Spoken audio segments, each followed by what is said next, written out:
The 9,881st meeting of the Security Council is called to order. The provisional agenda for this meeting is the situation in the Middle East, including the Palestinian question. The agenda is adopted. In accordance with Rule 37 of the Council's Provisional Rules of Procedure, I invite the representative of Israel to participate in this meeting. It is so decided. I propose that the Council invite the permanent observer of the Observer State of Palestine to the United Nations to participate in this meeting in accordance with the Provisional Rules of Procedure and the previous practice in this regard. There being no objection, it is so decided. In accordance with Rule 39 of the Council's Provisional Rules of Procedure, I invite Mr. Tom Fletcher, Under-Secretary General for Humanitarian Affairs and Emergency Relief Coordinator, to participate in this meeting. It is so decided.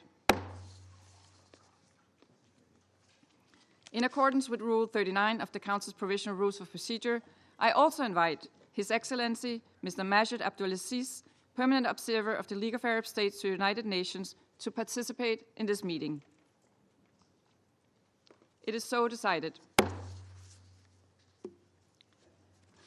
The Security Council will now begin its consideration of item 2 of the agenda. I now give the floor to Mr. Tom Fletcher.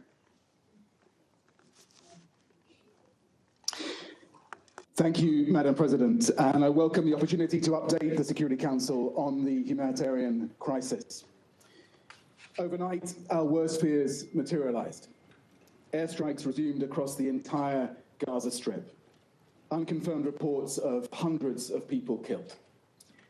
New evacuation orders issued by Israeli forces, and once again, the people of Gaza living in abject fear.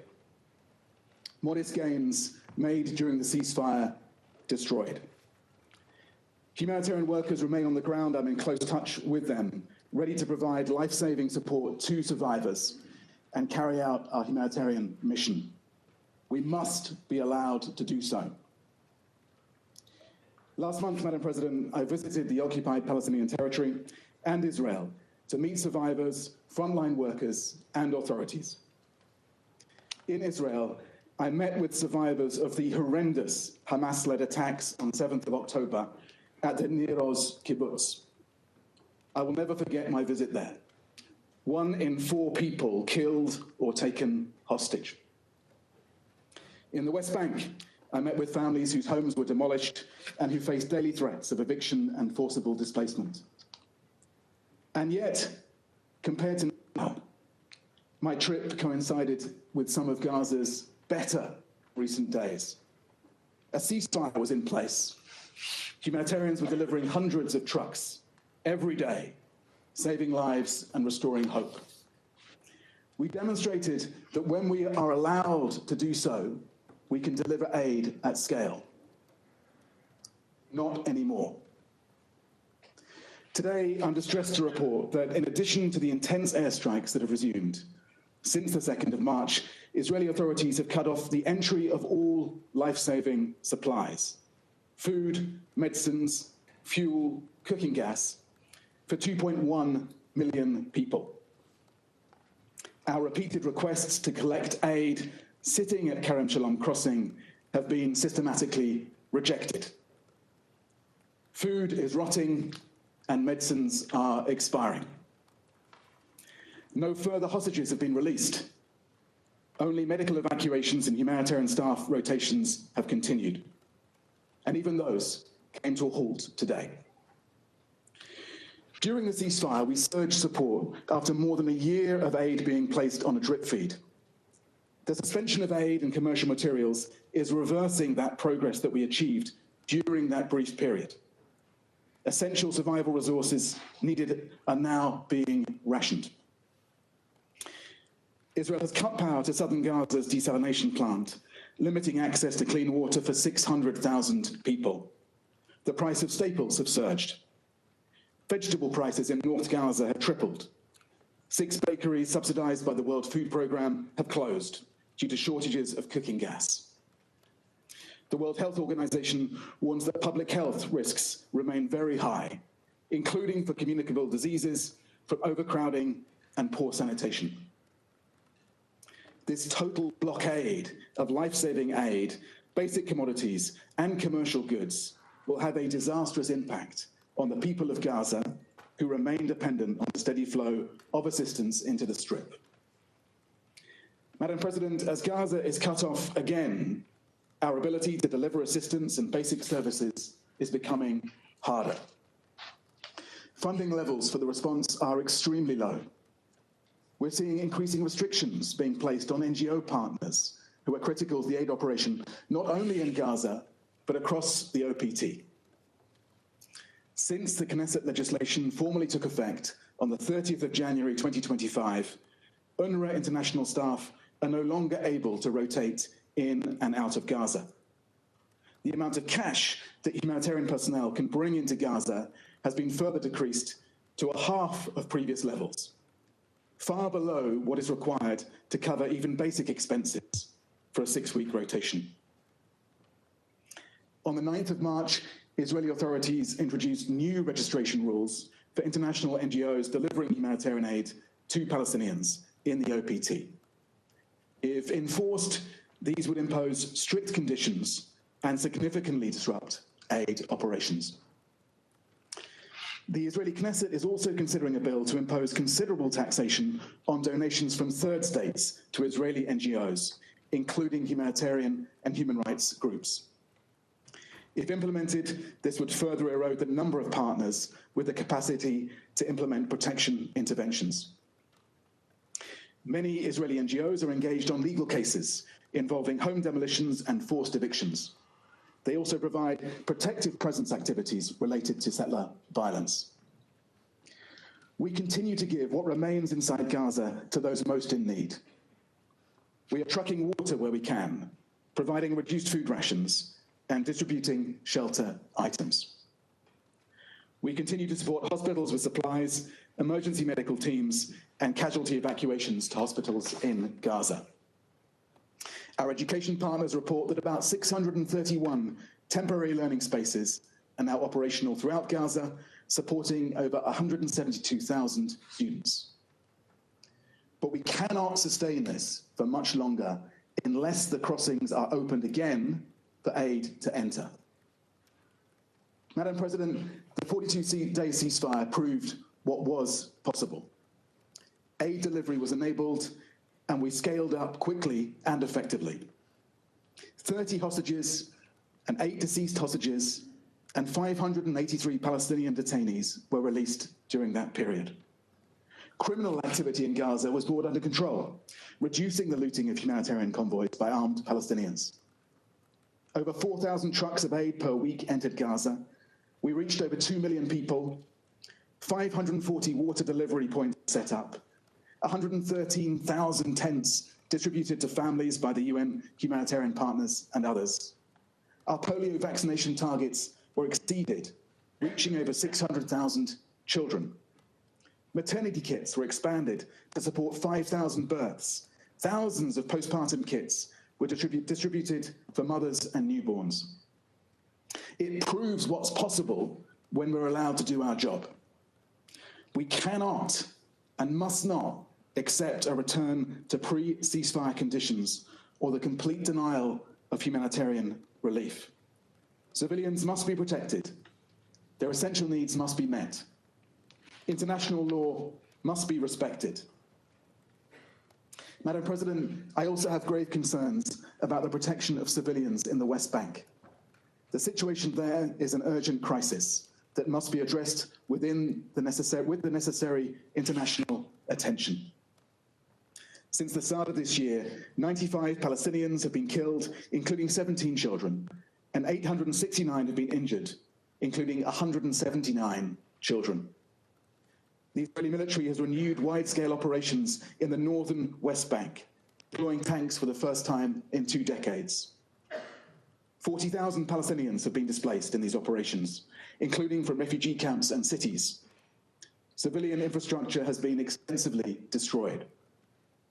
In Area C, Palestinian communities continue to be coerced off their land by settlement expansion, settler violence, and home demolitions. Hundreds of Israeli settlers have launched large-scale attacks on Palestinian villages, burning homes and destroying property. Over 800 movement obstacles, including over 20 new road gates and checkpoint closures, are severely disrupting Palestinians' access to work, healthcare, and essential services. Restrictions by Israeli authorities continue to prevent thousands of Palestinian worshippers from reaching holy sites. Madam President, three things need to happen right now. First and foremost, humanitarian aid and commercial essentials must be allowed to enter Gaza. Blocking food, water, medicine for people who need them is unconscionable. It also goes against international humanitarian law and the provisional orders of the International Court of Justice. Second, we must renew the ceasefire.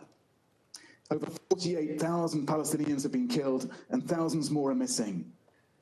Over 1,200 Israelis have been killed. Over 100,000 Palestinians are injured, many with life-changing wounds. The return to hostilities overnight must cease. The suffering of the people of the region must end. A renewed ceasefire is the best way of protecting civilians in Gaza, in the OPT, and in Israel, releasing hostages and detainees, and allowing aid and commercial supplies in. And third, the humanitarian response must be funded. We have received only 4% of what is needed. We don't even have enough to get through this quarter. In closing, I am reminded of a message I saw scrawled on a hospital whiteboard in Gaza, written by a doctor who was later killed. A message that has stuck with me. Whoever stays until the end will tell the story. We did what we could. Remember us. Madam President, colleagues on the Security Council, will we be able to say that we did what we could? Thank you. And I thank Mr. Fletcher for his briefing. I now give the floor to those council members who wish to make statements. I give the floor to the representative of Algeria. Madam President,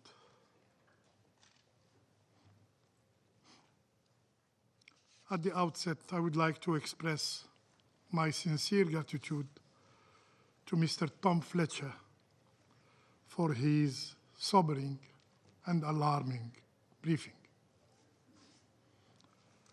Algeria requested this meeting to address the blockade on Gaza, but recent development have made it more urgent and necessary as we witness another chapter of collective punishment being inflicted upon the people of Gaza. This is not a routine briefing on the ongoing suffering enduring by the Palestinian civilians in Gaza. This is not simply an account of deprivation. It is a plea for justice against an Israeli occupying authority that has weaponized starvation as a tool of war. This is, without a doubt, a war crime. The time has come for accountability. No one is above the law. Today, the world can no longer ignore the grim reality of the Israeli occupation. Today, the truth about the Israeli occupation overload for so long can no longer be hidden. As Algerians, we know, we understand the cruelty and the oppression of the occupation because we have enduring it for over 130 years. Occupation, the most horrible, the most shameful chapter in modern history, continues to wreak havoc, and it must be ended wherever it exists. Madam President, for now over 2 weeks, not a single aid truck have been allowed to enter Gaza. Not one. This deliberate blockade, timed to coincide with the holy month of Ramadan, is a calculated effort to break the resilience of the Palestinian people. With nearly 18 months of hunger already endured, 80% of Gaza's population has seen their sources of food vanished. Yet, as if starving people weren't enough, the Israeli occupying power is using water, yes, water, as a weapon of war. UNICEF reports that only 1 of 10 people in Gaza have access to clean water. And Israel has also taken the step of cutting off Gaza's electricity supply. The result? The sole desalination plant in Gaza is about to shut down, leaving an already weakened population without clean water. Without clean water. Are we really going to wait until more lives succumb to hunger and to epidemic? Madam President,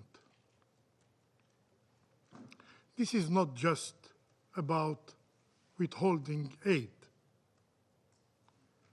The Israeli occupation has targeted the entire Gaza's food system, making it impossible for the people to feed themselves today, and very difficult to sustain themselves in the future.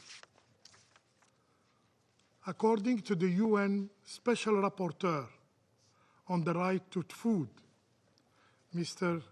Michael Fakhri, Israel is not merely obstructing aid. It is methodically dismantling Gaza's food infrastructure. Moreover, after attacking UNRWA, the backbone of Gaza's humanitarian aid, Israel, as an occupying power, has imposed new restrictions on all NGOs, thus creating new administrative obstacles to their ability to operate and assist the Palestinian people. The Palestinian NGO network has rightfully condemned this move, calling it a deliberate attempt to silence international aid organizations and isolate Palestinian voices from the global community. Amidst this humanitarian catastrophe, the Israeli occupying forces brazenly took the liberty of killing Palestinians, completely disregarding the ceasefire agreement. Just this night, just last night, the Israeli forces have launched a series of indiscriminate airstrikes across Gaza, resulting in the death of more 400 people, the majority of them women and children. Once again, Palestinian blood is being used as a tool for the political calculations of the Israeli politicians. We condemn firmly these attacks, which constitute a violation of the ceasefire agreement reached 2 months ago. And we remind all parties that Resolution 2735 guarantees the continuation of the ceasefire as long as negotiations are ongoing. We also emphasize the responsibility of the mediators, the United States, Egypt, and Qatar, in ensuring compliance with the ceasefire agreement. Madam President, the International Court of Justice has already spoken on this matter. In its provisional measures, the ICJ has ordered Israel as the occupying power to immediately take all necessary actions to ensure the unimpeded delivery of urgent humanitarian aid to the people of Gaza. This includes the provision of basic services such as food, water, electricity, fuel, medical care, and sanitation. This very council, in its resolutions, has called for safe and unhindered humanitarian access. Yet, the Israeli occupying power continue not only to ignore international law, including the resolutions adopted by this council,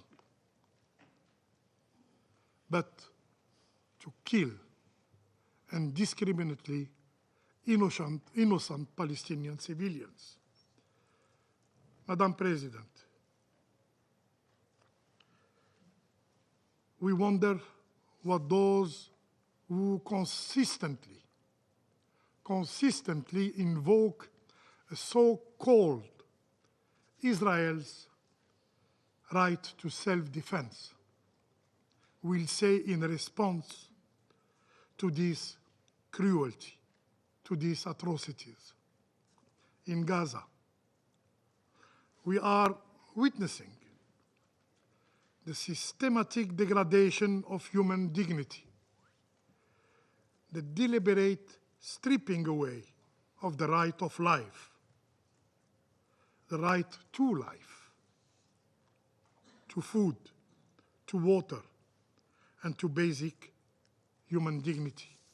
In Gaza, we are witnessing the demise of the values and principles that should be the foundation of international order: equality, humanity, justice. In Gaza, we are witnessing cowardice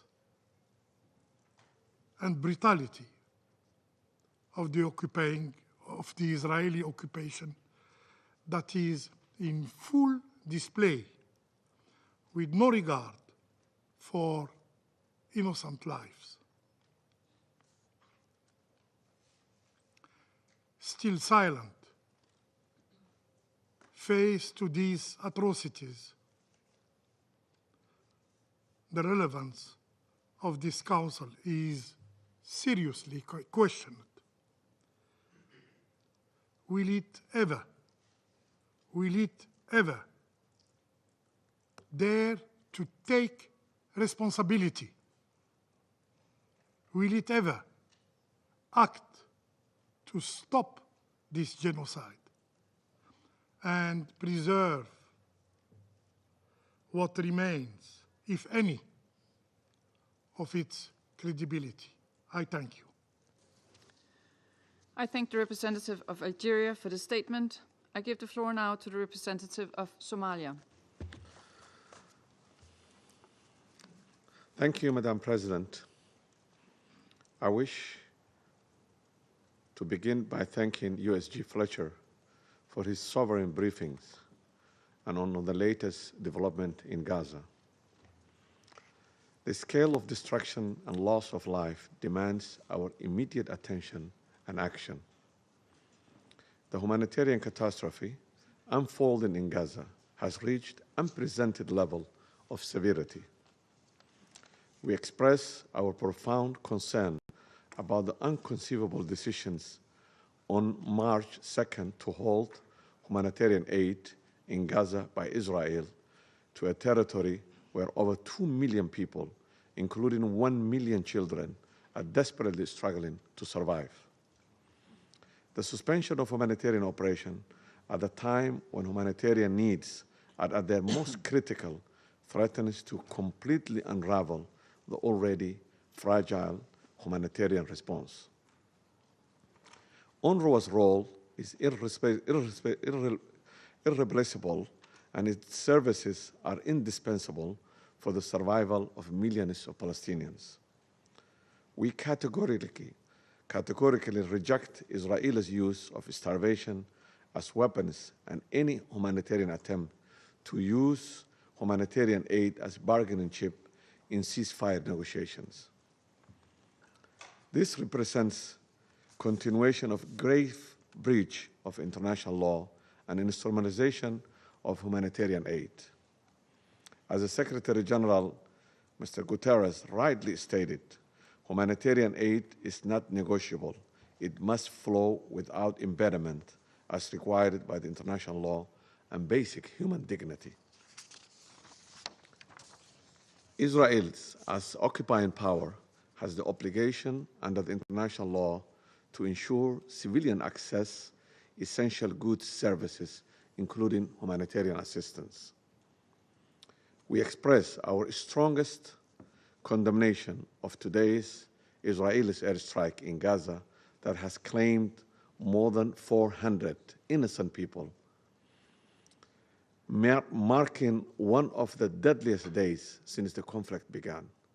Such indiscriminate attacks on civilian populations are not only morally indefensible, but constitutes serious violation of international humanitarian law. This dangerous escalation threatens to plunge the region back into full-scale war at a time when humanitarian needs are most acute. We must address the escalating violence in the West Bank, where IDF operations have intensified dramatically, resulting in the numerous Palestinian casualties, including women and children. Additionally, the illegal expansion of settlement, demolition of homes, and systematic violence against Palestinian civilians represent a dangerous pattern of aggression that threatens to further destabilize the region. A definitive ceasefire now is the first step to ensure the population, including women and children, are protected from further physical and psychological harm. In that vein, we underscore the paramount priority of fully implementing the ceasefire agreement in its second and third phases, while ensuring all parties, in particular Israel, honors its commitment in a manner consistent with international law obligations. On the occasion of the holy month of Ramadan, we call for the de-escalation across the occupied Palestinian territory, as well as an access for worshippers to blessed Al-Aqsa Mosque to free and safely perform their religious rituals in full preservation of the legal and historic status quo of the holy site in the occupied Jerusalem. The pursuit of just and a comprehensive peace remains our strategic imperative. In that regard, the end of the occupation and full recognition of a free, sovereign, independent Palestine with Al-Quds al-Sharif as its capital in accordance with the relevant resolutions remains the only sustainable option for the resolutions on this long-standing conflict. The international community must stand against any attempt to alter the demographic composition of forcibly displaced Palestinians from their camps and cities or annex any part of the West Bank or Gaza under any pretext. Such actions will constitute grave violations of international law and amount to ethnic cleansing. Madam President, as we deliberate in this chamber, people of Gaza, in particular children and women, are counting the hours until their next meal, if it comes at all. Mothers are rationing drops of water among their families while bombs are being dropped on their shelters. Medical workers are performing surgeries by using mobile phone lights. This is not just a crisis of resource, it's a crisis of our collective conscience. Let our decisions today reflect our humanity. It's our moral imperative to protect innocent lives and pursue justice and lasting peace in the region. I thank you. I thank the representative of Somalia for the statement. I give the floor now to the representative of Sierra Leone. Thank you, Madam President. Madam President, this meeting of the United Nations Security Council has been called to address the worsening humanitarian situation in the Gaza Strip following the humanitarian blockade imposed by the government of the State of Israel. With the devastating bombing across Gaza in the past 24 hours, it is evident that this meeting is being held when there is a direct violation of the ceasefire. Let me thank Under-Secretary General for Humanitarian Affairs and Emergency Relief Coordinator, Mr. Tom Fletcher, for his important and sobering briefing. Sierra Leone acknowledges the continued leadership of United Nations and the dedication of all humanitarian entities and personnel in responding to the dire humanitarian crisis in the Gaza Strip.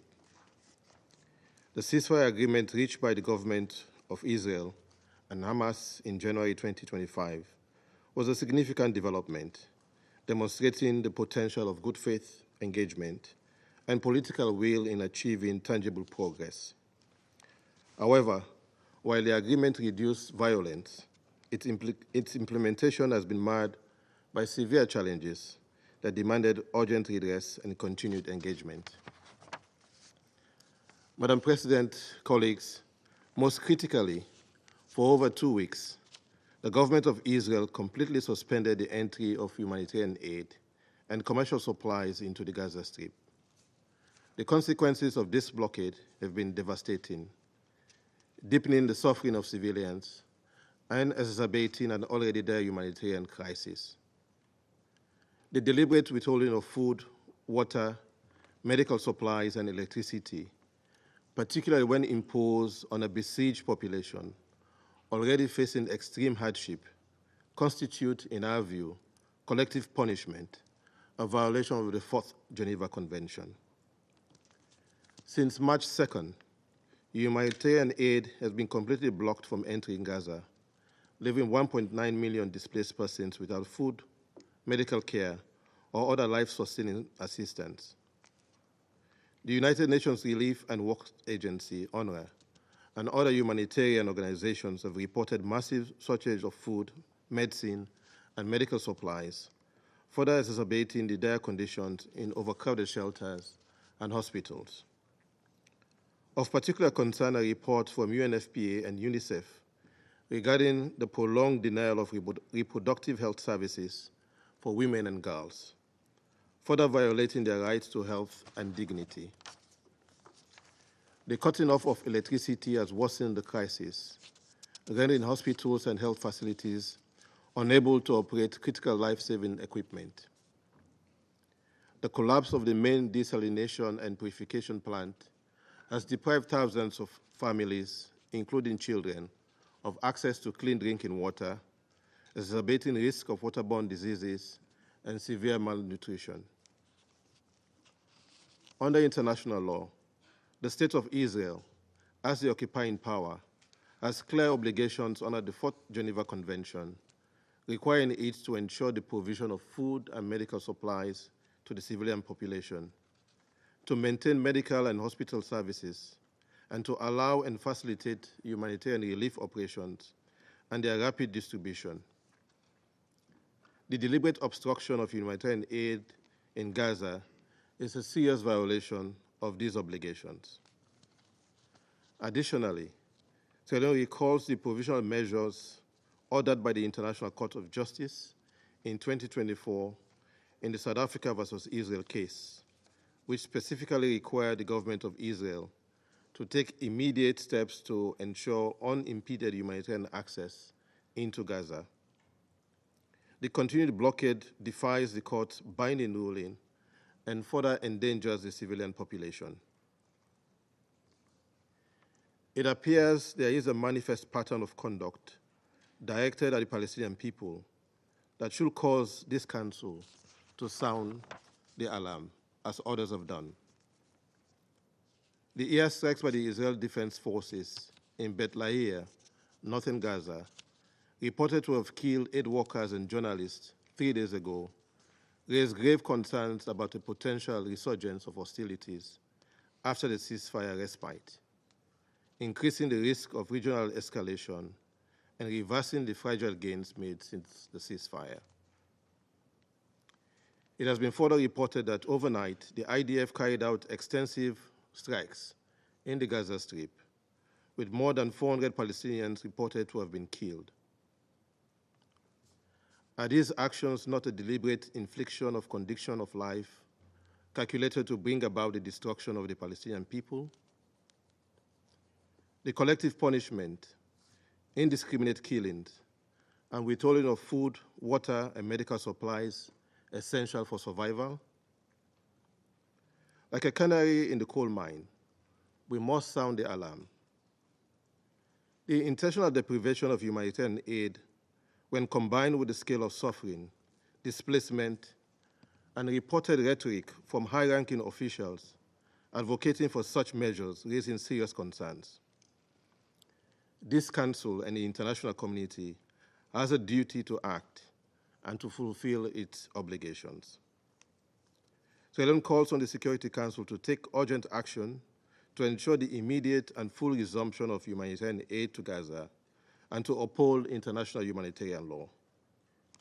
We stress the importance of, first, reaffirming that the State of Israel, as the occupying power, must comply with its obligation under the Fourth Geneva Convention and international humanitarian law. Second, ensuring full compliance with the ICJ's provisional measures which demand unimpeded humanitarian access. Third, supporting the protection of humanitarian workers who continue to risk their lives to deliver essential services under severe restrictions. UNRWA, UNICEF, and WHO remain critical actors in sustaining the fragile healthcare system and addressing the needs of premature newborns, young children, and elderly patients vulnerable to diseases. As USG Tom Fletcher said, we must return to the ceasefire. Madam President, Sierra Leone condemned at the first occasion the brutal acts of terror committed by Hamas and other armed groups against Israeli civilians on 7 October 2023. We affirm the prohibition of hostage-taking under international law and demand the immediate and unconditional release of all hostages held by Hamas since 7 October 2023. We are clear and unequivocal on this point, while noting and respecting the agreed arrangement for the release of Palestinian detainees endorsed by this Council. We therefore emphasize the necessity of sustained diplomatic engagement to consolidate the ceasefire agreement and address outstanding issues. A just and lasting solution to this crisis requires the full and immediate restoration of humanitarian aid access, respect for international law and accountability, the protection of civilians and humanitarian workers, and a political resolution based on the two-state solution, ensuring security and coexistence for both Israeli and Palestinians. This Council must remain steadfast in upholding its responsibility to maintain peace, security, and justice. The cost of inaction is too high, and the suffering of the people in Gaza, the occupied Palestinian territory, and Israel cannot and must not be ignored. I thank you. I thank the representative of Sierra Leone for the statement, and I give the floor to the representative of Guyana. Madam President, thank you for organizing today's briefing, and my thanks as well to USG Fletcher for his sobering briefing. Madam President, Palestinians are observing another Ramadan marked by deprivation and renewed destruction. More than 400 of them were reportedly killed in the last 24 hours. It is ironic that in this holy month when Muslims across the world seek to grow in moral probity, Palestinians are confronted with more suffering brought about by an apparent paucity of humanity and compassion. The past 3 weeks have seen a rollback of the humanitarian progress made over the previous 6 weeks, following the ceasefire deal brokered by Egypt, Qatar, and the United States. With the pause of the Israeli offensive in Gaza and the easing of several restrictions on humanitarian assistance, Palestinians, and indeed the international community, were hopeful that the situation would progressively improve, culminating at some point in a full recovery for Gaza. Guyana is therefore very disappointed that a decision was taken to halt humanitarian aid into Gaza since March 2nd on account of a deadlock in the negotiations between Israel and Hamas. This decision is illegal, since Israel is obligated under international law not to deprive civilians of the goods and services essential for their survival. Guyana is further disappointed that Palestinian civilians are again being made to walk the path of war, which has ravaged their lives and their land for over 15 months. Guyana calls on this Council to take the necessary action to prevent a repeat of the catastrophe which Gaza has endured for more than a year. Coupled with this new offensive, the ongoing aid blockade has placed Palestinians in an extremely precarious situation, as we have heard from USG Fletcher. Guyana calls on Israel to lift the ban on the entry of aid into Gaza, in keeping with its obligations under international humanitarian law. As asserted by the World Food Programme, and I quote, "Unimpeded humanitarian access is the only means of survival for many families," unquote. We therefore call for full respect for their right to life. We further call on Israel and Hamas to prioritize the lives and well-being of civilians and to urgently reach agreement on the next phase of the ceasefire deal and ultimately on a permanent ceasefire. We also call on Israel to halt airstrikes on Gaza, as these only strain the negotiating environment in addition to bringing more death and destruction. Madam President, as the largest gathering on women's empowerment and gender equality, the Commission on the Status of Women, is currently meeting in New York, allow me to speak on the pained reports of the situation of women and girls in Palestine, both in Gaza and the occupied West Bank. We have taken note of the 13th March report of the Independent International Commission of Inquiry on the occupied Palestinian territory, including East Jerusalem, on Israel's systematic use of sexual, reproductive, and other forms of gender-based violence since 7th October 2023. The report has elaborated the disproportionate impact of the war on Palestinian women and girls, who continue to bear the brunt of the decisions taken by those in power. Civilian women and girls have been reportedly targeted directly.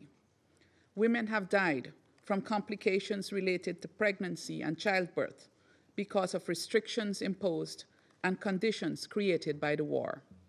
Their access to adequate health care, including reproductive health care, have been severely curtailed.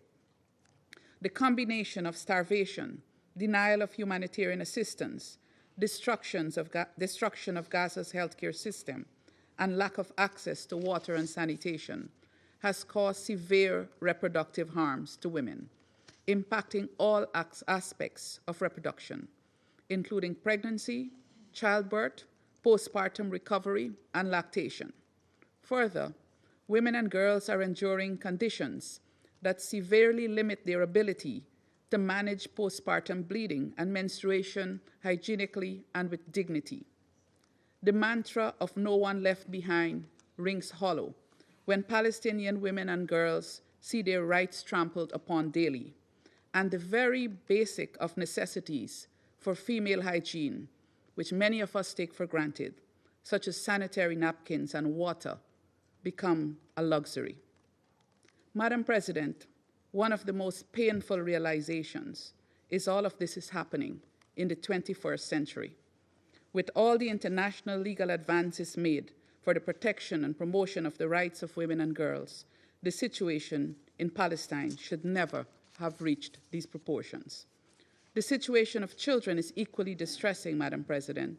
As reported by UNICEF, without aid entering the Gaza Strip, roughly 1 million children are again living without the very basics they need to survive.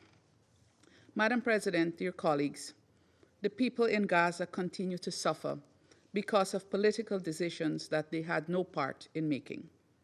These decisions will be felt for years, even decades, by innocent people who will still be grappling with the socioeconomic, physical, and psychological impacts of this war, long after the guns have gone silent. In fact, this is a double tragedy, since the people of Israel will also continue to grapple with the consequences of a decades-old war that keeps pitting them against people who, just like themselves, dream of peace. Guyana's singular appeal to the parties is to prioritize peace for the people of Palestine and the people of Israel. In so doing, we reiterate the need for an immediate, unconditional, and permanent ceasefire to create the conditions for the recovery and reconstruction of Gaza. Guyana again calls on Israel to lift its illegal blockade of aid into the Gaza Strip to facilitate the easing of the dire humanitarian situation, and on the international community to scale up its humanitarian assistance. We also reiterate the demand for the immediate and unconditional release of all remaining hostages from Gaza and of Palestinian prisoners detained in Israeli jails without charge. Finally, Guyana calls for earnest efforts towards a lasting, just, and comprehensive peace between Israel and Palestine, premised on the two-state solution. Guyana remains committed to doing its part to this end. I thank you. I thank the representative of Guyana for the statement. Before I give the floor to the representative of France, I would like to announce our... Sorry, I'm sorry, I'm wrong here. So I now give the floor to the representative of the United States. Thank you. Thank you, Madam President. And thank you, Undersecretary General Coordinator Fletcher, for your briefing. Madam President, colleagues, the blame for the resumption of hostilities lies solely with Hamas. This brutal terrorist organization has steadfastly refused every proposal and deadline they've been presented over the past few weeks, including a bridge proposal to extend the ceasefire beyond Ramadan and Passover, to allow time to negotiate a framework for a permanent ceasefire. Hamas refused this offer, preferring still to hold hostages captive and hide amongst the people of Gaza, using them as human shields. It is the people of Gaza who will suffer further because of Hamas's disregard for human life.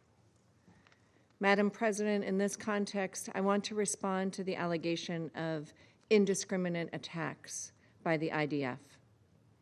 The IDF is striking Hamas positions. It is well known that Hamas continues to use civilian infrastructure as launching pads, and the United States condemns this practice, as should others. President Trump has made clear that Hamas must release the hostages immediately or pay a high price, and we support Israel in its next steps. Hamas must release the hostages it abducted more than 17 months ago. Doing so would enable loved ones to be reunited and allow the return of remains for those killed while being held by Hamas.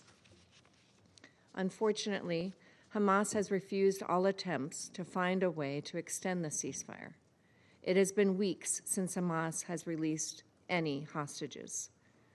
We must recognize Hamas's savagery for what it is.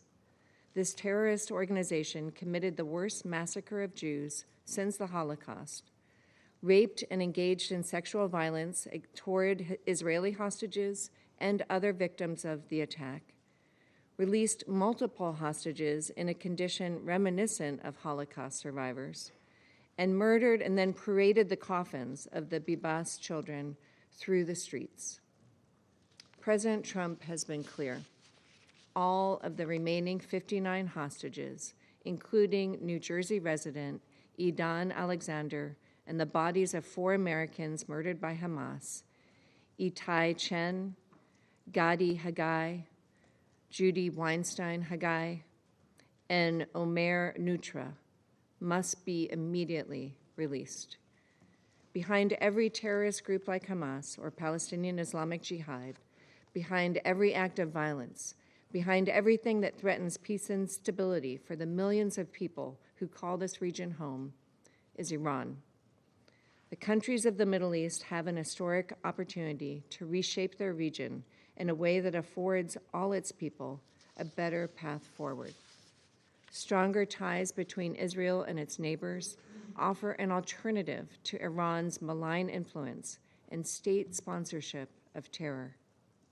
The United States will do its part with our Arab partners to work toward a durable solution to the conflict and create a more prosperous future for the region's people. Thank you. I thank the representative of the United States for the statement. I will now try again to welcome our new colleague, Ambassador Jérôme Bonafont, who's the new permanent representative of France to the Security Council. We look forward to working together. You have the floor. Merci, Madame la Présidente, et merci pour vos mots d'accueil et de bienvenue. J'essaierai d'être à la hauteur de mon prédécesseur Nicolas Rivière, qui m'a dit à quel point il appréciait ses relations de travail et de coopération avec toutes et tous les membres de ce Conseil. Madame la Présidente, la France remercie le coordonnateur des secours d'urgence pour son exposé et elle remercie l'ensemble des personnels humanitaires déployés au secours des populations affectées par la Madam President, Tom Fletcher said this, the humanitarian situation in the Gaza Strip has once again become disastrous. Nothing can be added to this description. We hope that we won't have to say this again, or we hope that, but reality now means that we have to. France condemns the Israeli strikes carried out yesterday in the Gaza Strip that have already led to hundreds of civilian victims. We call for an immediate end to hostilities, which compromises the efforts to release the hostages and threatens the lives of the civilian population in Gaza. All parties must respect the ceasefire